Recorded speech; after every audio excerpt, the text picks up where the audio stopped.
Welcome back. The president tonight touting a big new improvement to the health services for our wounded vets. Watch.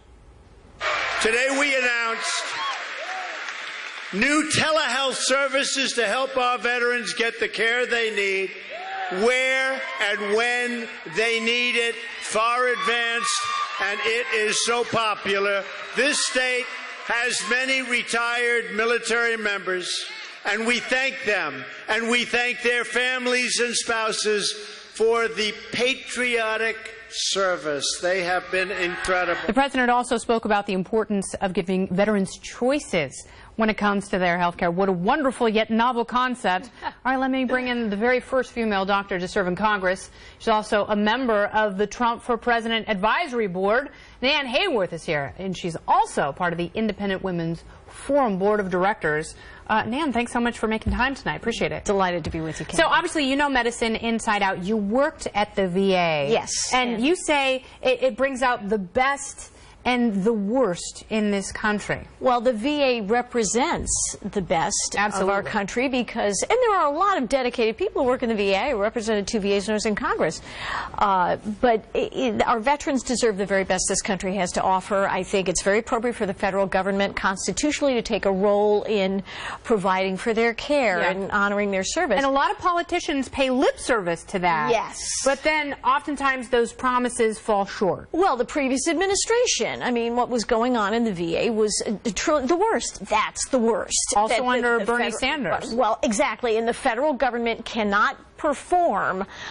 So, you know, single payer, federal government, forget it. Yeah. But thank God the Trump administration passed with Congress, you know, with bipartisan support, the VA accountability bill, which was desperately needed. They're actually firing people who don't perform at the VA. They're actually, Dr. Shulkin is a superb choice for VA administrator.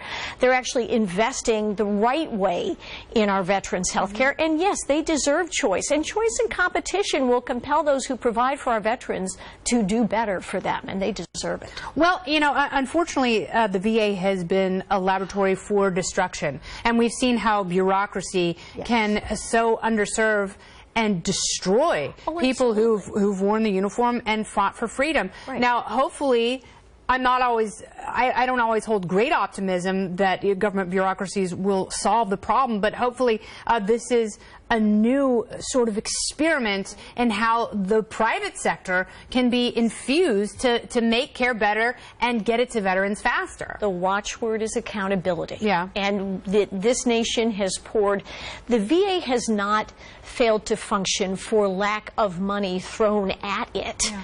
But while many contractors were enriched by building facilities over budget and over time, unfortunately, our veterans were not being served. Yeah. So to force them to be accountable for what they do, for getting full value of every dollar spent on our veterans' care for the sake of our veterans is crucial. And this administration is very well positioned to do that. All right. Well, Nan Hayworth, thanks so much for being here. I appreciate your expertise and your perspective coming